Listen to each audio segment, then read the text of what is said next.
बहुत अहम केस हमारी क्राइम टीम ने डीसीपी मधुकर स्वामी साहब और एडिशनल डीसीपी श्रीनिवासलू साहब, Bhuvanagiri DCP Rajesh and local DCP Pahadi Sharif, उन सब ने मिलकर, लेकिन इसमें जो अहम रोल अदा किया है वो क्राइम टीम ने किया है। ये लोग तकरीबन 1 महीने से इस केस पे काम कर रहे थे।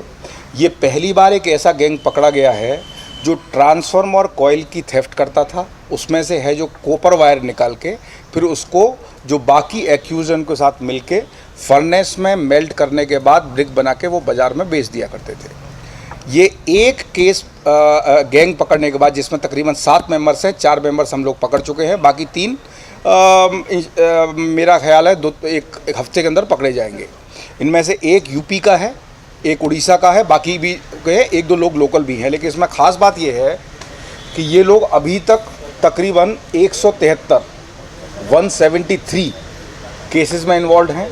अभी तक 306 ट्रांसफार्मर्स को तोड़ के उनकी कॉपर चुरा चुके हैं। इस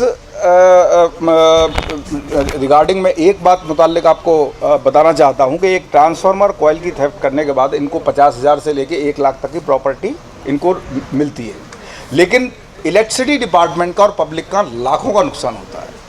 वो ट्रांसफार्मर का जब ये पहले इनका तरीका क्या था काम करने का कि पहले ये वहाँ पे एक मोटरसाइकिल जो इसी प्रॉपर्टी से इन्होंने ख़रीदी थी उससे पल्सर बाइक से जाके ये रेकी करते थे, मतलब वहाँ पे ऑब्जर्वेशन करते थे कि कौन सा ऐसा ट्रांसफार्मर है और किस टाइम पे लोगों का आना जाना वहाँ पे कम रहता है।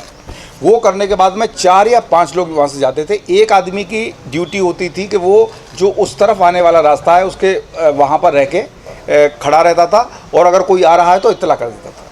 उसके बाद ये लोग इस टूल को यूज़ करके पहले 2 वायर को टच करने के बाद में उसको फेंक के 2 वायर टच होने के बाद में ट्रांसफार्मर को ट्रिप कर देते थे, यानी कि इलेक्ट्रिसिटी उस एरिया से चली जाएगी। ट्रांसफार्मर अब पैसिव स्टेट में आ गया। उसके बाद इस टूल की मदद से जो उन्होंने खुद बनाए, आप देखिए ये कोई मार्केट में मिलने वाला टूल नहीं है, तो इससे जो है वो ट्रांसफार्मर के बीच का जो कॉइल बॉक्स रहता है उसमें कॉइल रहती है और ऑयल होता है, जो मेन पार्ट है ट्रांसफार्मर का, उसको तोड़ने के बाद पूरे ऑयल को निकाल के और जो कॉइल आप देख रहे हैं उन कॉइल को लेके ये लोग मार्केट में बेचते थे और उससे इनको पैसा मिलता था। उससे इन्होंने एक गाड़ी वाड़ी खरीदी। तो इसमें एक अहम बात यह है, पहली बात तो कि इसमें 1 और 2 एक्यूज्ड ऐसे हैं जो अभी तक कभी 173 केस में होने के बावजूद नहीं पकड़े गए।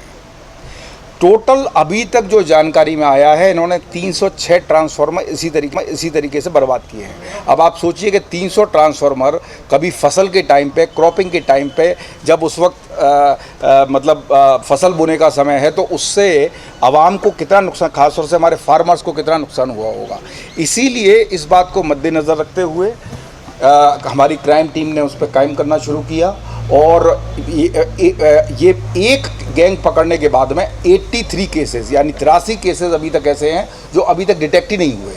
और ये तकरीबन 4-5 जिले ऑब्लिक कमिश्नरेट से ताल्लुक़ रखते हुए केसेस हैं। इसमें राचाकुंटा के 60 केसेस हैं। साइबराबाद एरिया के जो अभी तक नज़र में आए हैं वो 7 केसेस हैं, 7 केसेस। विकाराबाद ज़िले में ये लोग 68 केसेस में हैं। संगारेड्डी में 20 केसेस में हैं। सिद्दीपेट 8 और नालगोंडा 10। तो ये इस तरीका एक अहम गैंग, ये पहली बार है कि जब एक गैंग पकड़ने के बाद में 83 केसेस एक साथ में डिटेक्ट हुए हैं और टोटल इन्वॉल्वमेंट इनका 173 केसेस में है।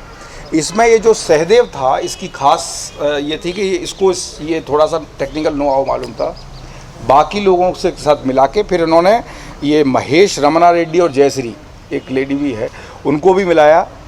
तो इन लोगों का काम ये था कि ये ऑफेंस कमिट करने के बाद में जो भी कॉपर वायर और कॉइल मिलती थी, जो आप देख रहे हैं वहाँ पे, उसको ले जाके ये इन लोगों को देते थे। वो अपने फर्नेस में उसको गला के उसके ब्लॉक्स बना के मार्केट में बेच दिया करते थे। इनको 50-60 हज़ार 1 लाख मिलता था, लेकिन पब्लिक का बहुत नुकसान होता था। तो ये एक बहुत अहम काम, बहुत एक जो आवाम के लिए और ख़ास तौर से हमारे फार्मर्स के लिए एक अच्छा काम क्राइम टीम ने किया है। मैं उसको क्राइम टीम को अपनी तरफ से धन्यवाद देता हूँ, शुक्रिया अदा करता हूँ और इनका एक अच्छा रिवार्ड हम लोग 9 तारीख को रिवार्ड मेला करने जा रहे हैं, उस पर किया जाएगा। और इसी तरीके से जो भी आवाम को या गवर्नमेंट को नुकसान करने वाली चीज़ें हैं गवर्नमेंट डिपार्टमेंट को, उस पर ख़ास तौर से अहम नज़र रखते हुए हम आने वाले समय में भी करते रहेंगे। कुछ कंप्लेंट्स हैं, कुछ केस दर्ज भी हैं, कुछ ऐसी थी जो जानकारी में नहीं आई थी, वो हम नए केस दर्ज कर रहे हैं। और जैसा मैंने बताया, ये लोग तकरीबन 4-5 साल से ये काम कर रहे हैं। पिछले 1.5-2 साल से ये गैंग नहीं पकड़ा गया था। और इसमें से जैसा मैंने बताया कि 1 और 2 एक्यूज़ तो ऐसे थे कि 306 ट्रांसफार्मर करने के बाद भी आज तक एक बार भी अरेस्ट नहीं हुए थे। और इसलिए इसको और मुझे लगा कि ये इस तरीके के जो अहम चीज़ें हैं जो